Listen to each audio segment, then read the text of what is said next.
Há muitas eras atrás, quando os antigos deuses dominavam o mundo, havia um poderoso rei sumério chamado Gilgamesh. Como governante da grande cidade de Uruk, que ficava na Mesopotâmia, Gilgamesh construiu templos zigurates, cercou sua cidade com muros altos e plantou muitos pomares de frutos raros. No entanto, Gilgamesh não era um homem comum. Ele era um semideus, filho do rei sacerdote Lugalbanda, e sua mãe era a deusa Ninsun. E por isso Gilgamesh era uma criatura exemplar, mais alto que todas as outras pessoas, com uma beleza estonteante e uma força física descomunal. Mas mesmo sendo um semideus e tendo um tempo de vida mais longo que o normal, Gilgamesh não era imortal.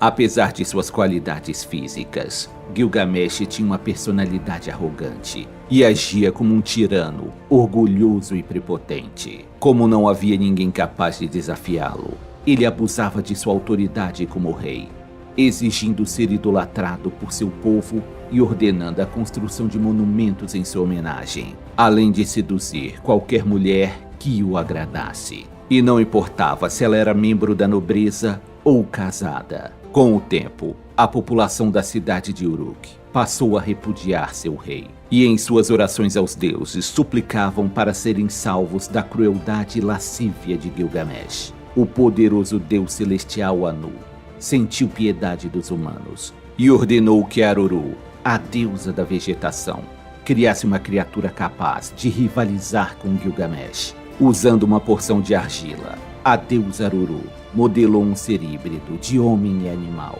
ao qual foi dado o nome de Enkidu. Ele era uma criatura de aparência peluda e primitiva, e com chifres de touro sobre sua cabeça. Enkidu então passou a viver como um animal nos bosques e planícies da Suméria. Ele comia grama junto com as gazelas e bebia a água dos rios lado a lado com os leões. Todos os animais conheciam e obedeciam a Enkidu.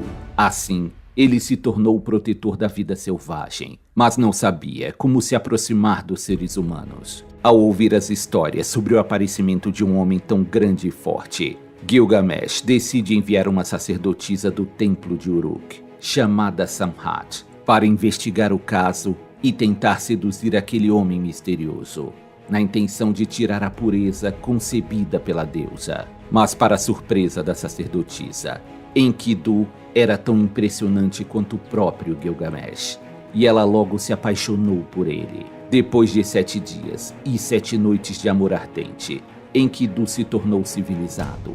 Ele aprendeu a usar roupas e comer comida humana, e só então Samhat contou a ele sobre a existência de Gilgamesh e seu reinado tirânico. Certo dia, um grande casamento estava para acontecer na cidade de Uruk, mas como já era de costume, Gilgamesh apareceu para exigir o direito de possuir a noiva antes do casamento se consumar. Para o alívio dos noivos, eis que em meio à multidão surgiu Enkidu, que havia chegado até a cidade, guiado pela sacerdotisa Samhat. Gilgamesh e Enkidu iniciaram uma discussão raivosa sobre a falta de respeito que seria interferir em um casamento de duas pessoas que se amavam. Pela primeira vez em sua vida, Gilgamesh encontrou alguém que o desafiasse, e isso o deixou completamente irado. Já percebendo o desastre que se aproximava, a multidão se afastou rapidamente do local, deixando os dois gigantes frente a frente.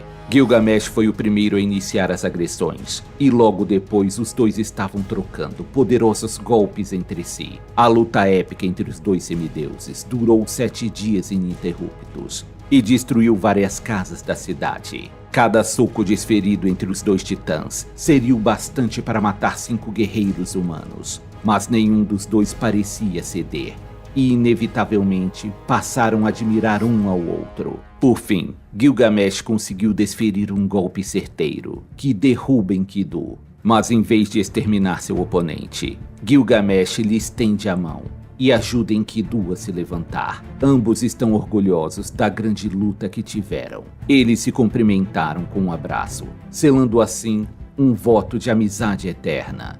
Deste dia em diante, Gilgamesh tornou-se um rei mais justo e parou de atormentar seu povo. Nos anos seguintes, Gilgamesh e Enkidu viajaram por muitas terras desconhecidas, onde passaram por muitas aventuras e desafios juntos, derrotando monstros e heróis de todos os tipos. No entanto, um pensamento sempre assombrava a mente de Gilgamesh, que já estava percebendo que tanto ele quanto Enkidu estavam envelhecendo, e um dia teriam que enfrentar a morte. Buscando tornar seus nomes imortais, Gilgamesh insiste para que Enkidu que eles viajem para a floresta de cedros, onde vive um poderoso demônio chamado Humbaba, que era um ser tão terrível e perigoso que até mesmo os deuses o respeitavam.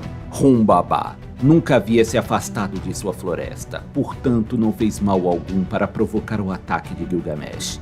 Ainda assim, teria que se defender de seus agressores. Assim que avistaram o demônio Humbaba, a dupla de semideuses ficou paralisada de terror, pois nunca haviam visto uma criatura tão apavorante. Reunindo sua coragem, Gilgamesh atacou Humbaba com seu machado, e depois de algumas tentativas, conseguiu ferir o monstro em seu flanco. Enkidu usa sua lança para dar o golpe fatal na garganta de Humbaba, terminando assim com aquele combate dantesco. Porém, antes de morrer, Humbaba amaldiçoa os dois, dizendo que um deles morrerá pelo que fizeram. Apesar de Gilgamesh e Enkidu terem conquistado um grande feito, a morte de Humbaba irritou os deuses. Mesmo assim, Gilgamesh e Enkidu voltaram para a cidade de Uruk, onde planejavam fazer um grande festival para comemorar sua vitória. Ishtar, a deusa do amor, da beleza e da guerra, ficou impressionada com a força e o belo porte de Gilgamesh e decidiu que iria torná-lo seu amante. Mas apesar de seus muitos encantos, Ishtar não conseguiu seduzir Gilgamesh. Ele a rejeita, declarando ter o conhecimento de que todos os amantes de Ishtar acabaram tendo uma morte horrível. Ishtar ficou furiosa com a ousadia de Gilgamesh e jurou vingança. Ishtar buscou a ajuda de seu pai, o deus celestial Anu, implorando a ele que envie a criatura mais poderosa de toda a criação para matar Gilgamesh e Enkidu. O deus Anu envia então o touro do céu para destruir a cidade de Uruk e Gilgamesh. O touro desceu do céu, trazendo consigo 7 anos de fome e diversas catástrofes naturais, como furacões e terremotos. Logo, o povo de Uruk estava suplicando para que Gilgamesh e Enkidu destruíssem a fera celestial. A grande luta entre os dois semideuses e o poderoso touro divino estremeceu toda a Mesopotâmia. Gilgamesh e Enkidu usavam as mesmas armas que lutaram contra o demônio Humbaba, e juntos conseguiram matar o touro do céu em sinal de desprezo. Gilgamesh corta uma das patas do touro e a arremessa aos pés da deusa Ishtar, que assistia toda a luta à distância. Agora, não só Ishtar estava furiosa, como também os outros deuses voltaram-se contra Gilgamesh e Enkidu e decidiram puni-los. Após deliberarem sobre o ocorrido, os deuses decidem que Enkidu deve morrer, pois foi ele quem segurou o touro dos céus pelos chifres, permitindo que Gilgamesh desse o golpe final no animal. Poucos dias depois, Enkidu começa a ficar muito doente e percebe que sua morte está se aproximando. Ao ver seu velho amigo nessa situação, Gilgamesh entrou em desespero. Ele ordenou que os melhores médicos do reino buscassem uma cura, mas eles não obtiveram sucesso. Enkidu morreu, agonizando e delirando, nos braços de Gilgamesh, que chorou amargamente durante vários dias. A morte de Enkidu, como foi previsto por Humbaba, fez Gilgamesh temer por sua própria existência, e o medo de morrer o impeliu a partir em uma jornada em busca do segredo da imortalidade e uma maneira de ressuscitar Enkidu. Ele viajou para longe, através das montanhas e desertos, na esperança de encontrar Utnapishtim, o homem que sobreviveu ao grande dilúvio e foi recompensado pelos deuses com a imortalidade. Com a ajuda de um barqueiro chamado Urshanabi, Gilgamesh conseguiu atravessar o grande lago de águas venenosas e chegou finalmente na casa imortal de Utnapishtim. Mas para a decepção de Gilgamesh, Ele explicou que somente os deuses poderiam dar a vida eterna. No entanto, existia uma planta milagrosa que só poderia ser encontrada nas profundezas do mar e que era capaz de rejuvenescer aquele que a comesse, prolongando assim seu tempo de vida. Gilgamesh mergulhou no mar e conseguiu encontrar a planta.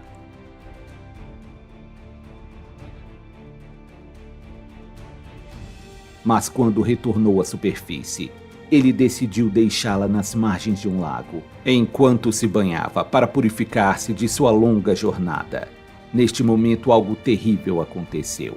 Uma cobra comum acabou sendo atraída pelo cheiro doce da planta e acabou devorando-a. Quando Gilgamesh se deu conta do ocorrido, já era tarde demais. Ele apenas encontrou uma pele seca da cobra, indicando que o animal havia rejuvenescido. Gilgamesh finalmente se dá conta que nenhum homem, por mais forte e rico que seja, pode vencer a morte, aceitando assim sua própria mortalidade. Ele retorna para Uruk e pela primeira vez se dá conta de como sua cidade é magnífica e duradoura, e que seu legado como um bom rei seria a coisa mais próxima da imortalidade que ele poderia alcançar. Gilgamesh decide então escrever suas histórias em placas de argila, eternizando seu nome ao lado de seu amigo Enkidu na obra em que hoje conhecemos com o nome de Epopeia de Gilgamesh.